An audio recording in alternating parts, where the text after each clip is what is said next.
Capítulo 1. A marcante necrofilia. Em uma certa noite, um homem chamado Sulfier estava voltando sozinho para casa. Após uma bela noite em um bar, rodeado de mulheres e com seus amigos. Durante seu percurso, acabou vendo um vulto de uma mulher e resolveu segui-la. Bêbado, não soube por onde estava andando e acabou parando dentro de um cemitério. O cemitério era velho. Pela aparência, percebia-se que ninguém cuidava do lugar há muito tempo. Quando entrou dentro do cemitério, sentiu um calafrio e uma sensação muito ruim, onde todos os seus pensamentos o levavam a pensar apenas em coisas negativas. Mesmo após sentir isso, desconfiou que fosse a bebida e continuou a procura pela mulher. Depois de algum tempo andando naquele lugar sombrio, avistou de longe uma silhueta de um corpo humano. Quando se aproximou, para enxergar melhor, resolveu ligar a luz do seu celular velho.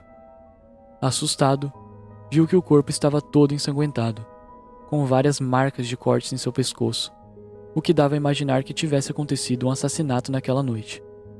Sulfier, ao invés de ligar para algum lugar e pedir ajuda, novamente, resolveu fugir da realidade e pensar que tudo isso era apenas uma ilusão que o excesso de bebida estava causando.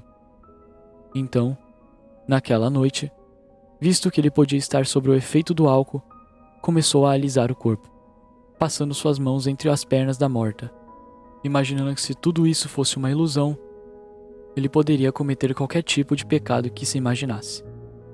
Após algum tempo alisando o corpo, resolveu despir a mulher aos poucos, deixando seu vestido ensanguentado de lado, e partindo para o ato mais desagradável, a necrofilia. Ao amanhecer, Sulfier acorda no cemitério, porém, estava sozinho e não havia vestígios daquela mulher. Ele então resolve voltar para sua casa e começar o dia.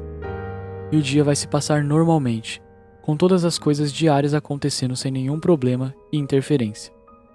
Ao chegar à noite, escova seus dentes e deita na cama após um dia cansativo.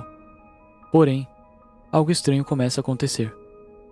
Sua porta repentinamente começa a abrir e fechar sozinho, e do seu armário, escuta um sussurro. Com medo, mas curioso para saber o que estava acontecendo, ele tranca sua porta do quarto e abre seu armário para ver o que tem dentro. Não encontra nada. Entretanto, após fechá-la, escuta novamente um sussurro. Resolve então sair do quarto e ir para o banheiro. Ao ligar a luz e olhar para a pia, se depara com fios de cabelo ao redor. E quando liga a torneira para limpar o mesmo, a água sai com uma coloração avermelhada. Tão avermelhada quanto a cor do sangue daquela mulher que ele havia transado em sua última noite. Sulfier começou a conviver com isso no seu dia a dia, pensando que talvez chegaria uma hora em que as coisas fossem voltar ao normal. Mas após 3 semanas convivendo com isso, não aguentou mais e acabou cometendo suicídio, tomando vários remédios que lhe foram indicados durante as semanas passadas.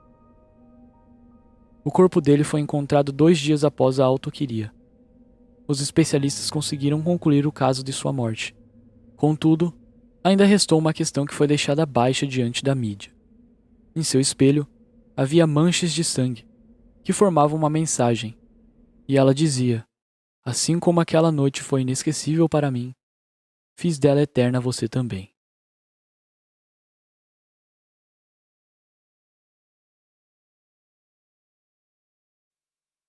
Capítulo 2. O misterioso incesto. A história começa dentro de um bar. Johan e Arthur, 2 grandes amigos que sempre estavam juntos. Neste dia, eles estavam jogando algo parecido com sinuca. Quando de repente, em uma conversa que os dois estavam tendo, Arthur faz um comentário estranho. Ele estava falando sobre uma menina a qual ele estava tendo relações, e começou a descrevê-la aos poucos, até que os dois perceberam que as características citadas batiam com as da irmã falecida de Johan. Johan acabou por não comentar nada.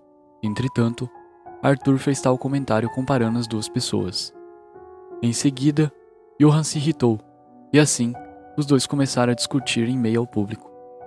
A decisão que resolveram tomar foi uma disputa de pistola, para resolver logo todo esse problema. Não podia se esperar mais do querido Johan. o que sempre saía vitorioso de todas as competições já feitas com seu amigo. Com sua incrível vitória, ele vai até o bolso do amigo e encontra uma carta, na qual supostamente seria o convite de uma menina para ir em tal lugar ao anoitecer. Dentro da carta, havia uma espécie de aliança para usar como identificação, já que na carta era descrito um lugar escuro, cujo ela o identificaria através do anel. Johan não perde a oportunidade e, ao anoitecer, vai até o suposto lugar. Quando chega ao lugar, é recebido e levado até o quarto desejado. Ao entrar no quarto todo escuro, uma mulher pega em suas mãos e sente o anel. Logo, ela acaba dando permissão para o homem permanecer na mesma cama que ela. Os dois então têm uma noite calorosa, e isso foi se repetindo durante 2 semanas. Na terceira semana, Johan começou a lembrar sobre o que seu falecido amigo Arthur havia lhe falado, sobre as descrições da moça, e que ela tinha algumas semelhanças com a sua irmã. Não demorou muito, até Johan notar que o perfume da bela moça, que aquela linda pele das noites calorosas, que aquela marcante voz durante a noite, eram idênticas à de sua falecida irmã. Certa noite, então, ele resolve perguntar a ela o porquê de sempre ficarem no quarto com as luzes apagadas. Ela simplesmente responde que as coisas seriam mais intensas daquela forma, e continua o ato daquela noite. Na próxima noite, Johan pergunta à recepcionista qual era o nome da moça que estava ficando com ele todas as noites. Bizarramente, ela solta um sorriso para o mesmo, e diz a ele: "Como assim, mulher? Estou há 4 semanas observando você se satisfazendo sozinho naquele quarto. Até gostaria de perguntar-lhe se o senhor não gostaria de ter uma noite calorosa com a minha pessoa." Johan, assustado, não consegue acreditar que não havia mulher nenhuma naquele quarto. Então, no mesmo instante, corre até o quarto que ele supostamente estaria tendo relações. Ao abrir a porta e ligar a luz, não encontra ninguém naquele quarto, nem ao menos encontra sinais de que haveria uma mulher naquele quarto. Perturbado com essa situação, ele retorna para casa e senta em uma das cadeiras de sua mesa na cozinha. Começa a pensar em tudo o que tinha acontecido nas semanas que se passaram, lembrando daquela mulher e tentando relacionar alguma coisa dela com de sua falecida irmã. Enquanto estava pensando, ele passa a olhar fixamente para o retrato de sua irmã que estava sobre a mesa. Minutos depois, percebe algo estranho na foto. O rosto de sua irmã começou a ficar embaçado na foto, e suas roupas com manchas de um tom vermelho fraco. Desesperado, ele correu até o quarto da mesma, onde ficavam as lembranças dela. Chegando no quarto, ao abrir a porta, uma mão toca a dele, e o quarto estava com o mesmo cheiro que o perfume daquela misteriosa mulher. Entretanto, a mão que o tocou estava gelada, em uma temperatura fora do normal, parecendo que uma morta estava o tocando. Johan tentou fugir, porém a porta se trancou, de uma forma onde parecia que alguém estava segurando pelo lado de fora, impedindo ele de abrir. Horas depois, os pais de Johan chegam em casa, chamando pelo nome do mesmo. Ao perceberem que não tiveram uma resposta como sempre, foram ver no quarto dele se já estava dormindo, mas não o encontraram. Então, notaram que a porta do outro quarto estava um pouco aberta. Com a maior inocência do mundo, eles abriram a porta e acenderam a luz. E lá estava. Se depararam com o corpo de Johan estirado no chão, com o rosto desfigurado e com uma misteriosa marca em seu pescoço.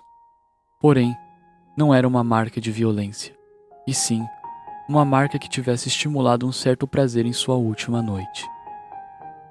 Após algumas horas, Johan se desperta e volta normalmente para sua casa, mantendo aquela forte relação que tinha todas as noites com sua irmã, como se tudo isso não passasse de um desvaneio daquela noite de bar.